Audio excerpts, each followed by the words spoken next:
তোরা আমি কি করতেছি দেখো, আমি আজকে ফুলকপি দিয়ে আলু দিয়ে ভাজি করতেছি। তো সবজিগুলো এইভাবে ছোট ছোট করে কেটে নিয়েছি। দেখো বন্ধুরা, ফুলকপি আলু এভাবে কেটে নিয়েছি, দুইটাই দিয়ে ভাজি করবো। তো দেখো বন্ধুরা, ভালো করে বেশি করে দিতে হবে, কারণ আমি সবজিগুলো কেটে অনেকক্ষণ ধরে ভিজিয়ে রেখেছিলাম। এখন ভালো করে ধুয়ে নিচ্ছি, কারণ সবজিটা ভালো করে ধুতে হয়। এখানে ওরা সবজিগুলো যখন ফুলকপি যখন গাছ লাগানো থাকে, তখন বড় হবার জন্য, পোকা না আসার জন্য ওরা অনেক কিছু মারে। তো সবাই তো জানো। তারপরে যখন বাজারে নিয়ে আসে ফ্রেশ থাকার জন্য, তাও অনেক কিছু মারে। সেজন্য অনেক ভালো করে বেশি করে জল দিয়ে বেশি করে ধুয়ে নিতে হবে। তো এখানে আমি ভাজিতে দিব। তো দেখো বন্ধুরা, এখানে আদা কুচি করে নিয়েছি, আর দিব কাঁচামরিচ আর হলুদ, মশলা,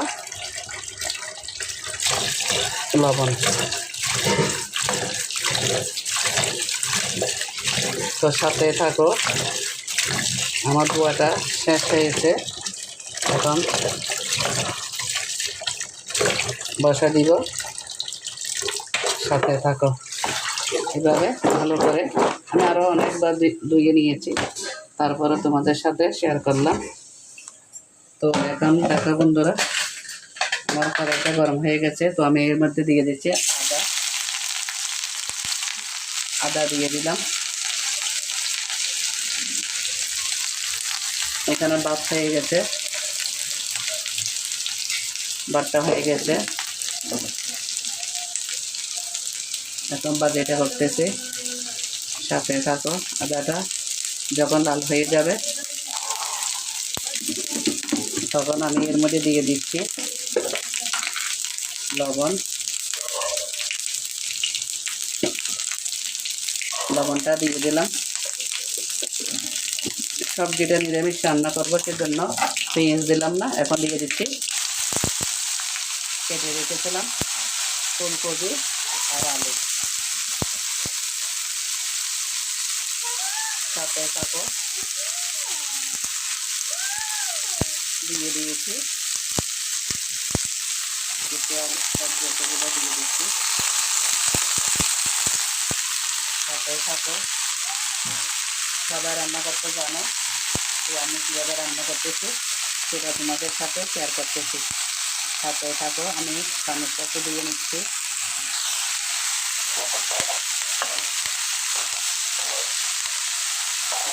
এখানে দিয়েছি লবণ আর আদা।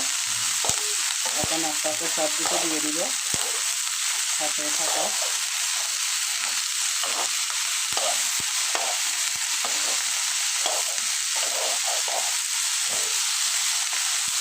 আমার কাছে এইভাবে ভাজি করলে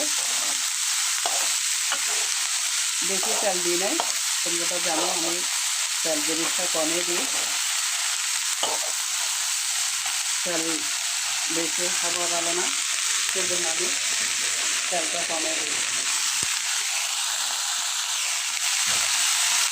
তো এখন আমি দিয়ে দিব হলুদ।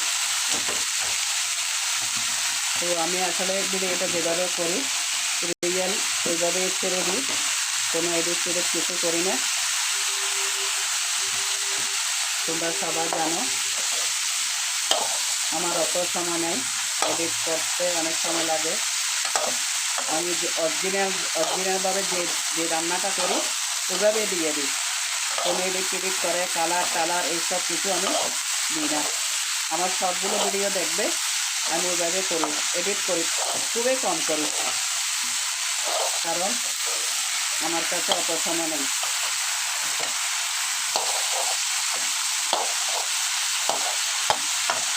সাথে থাকো, তো আমি হলুদটা দিয়ে দিলাম।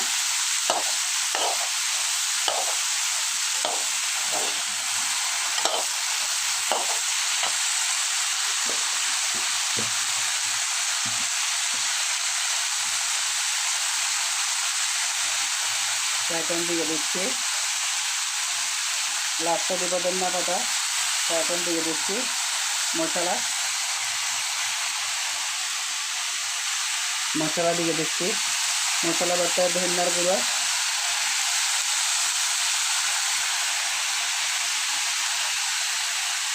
দেখেছে ধনিয়ার গুঁড়ো দিয়ে দিচ্ছি সামান্য পরিমাণে,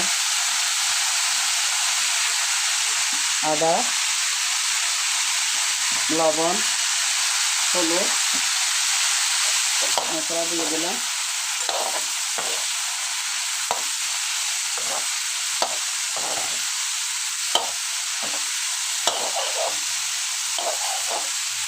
এখন দিয়ে দিব কাঁচামরিচ, সাথে থাকো। তো দেখো বন্ধুরা, এখন দিয়ে দিচ্ছে কাঁচামরিচ। তো আসলে বেশি জাল দিব না, কাঁচামরিচগুলো এইভাবে দিচ্ছি, কারণ কোনটা ঝাল কম কোনটা ঝাল বেশি সেটা জানি না, সেজন্য এইভাবে দিচ্ছি। আসলে ভাজে এটা খাবো আমি, আজকে বৃহস্পতি দিবে, ওরা খাবে না। এই বাজেটে আমার জন্য করতেছি, ওদের জন্য মাছ রান্না করতে। সেই ভিডিওটা আজকে আমি করলাম না, কারণ আমি মাছটা আমি রান্না করিনি। ওরা সবজি খাবে না, এই সবজিটা খাবো আমি। আমার জন্য আলু আর ফুলকপি এইভাবে ভাজি করে নিচ্ছি আমি। তো সবাই কিন্তু করতে জানো, বাজেটে কিন্তু লাল হয়ে যাবে। তো দেখেছি বন্ধুরা, তাই ভাবলাম তোমাদের সাথে একটু শেয়ার করি। তো আমার রান্নাটা যদি তোমাদের কাছে ভালো লাগে, তোমরা সবাই একটু লাইক কমেন্ট করে দিবে, দিদিভাইয়ের পাশে থাকবে। তো দিদিভাই তোমাদের জন্য সুন্দর সুন্দর রান্নার ভিডিও নিয়ে আসবো। সবাই ভালো থাকবে, সুস্থ থাকবে, সবার জন্য অনেক অনেক শুভকামনা রেখে আমি ভিডিও এখানে শেষ করলাম।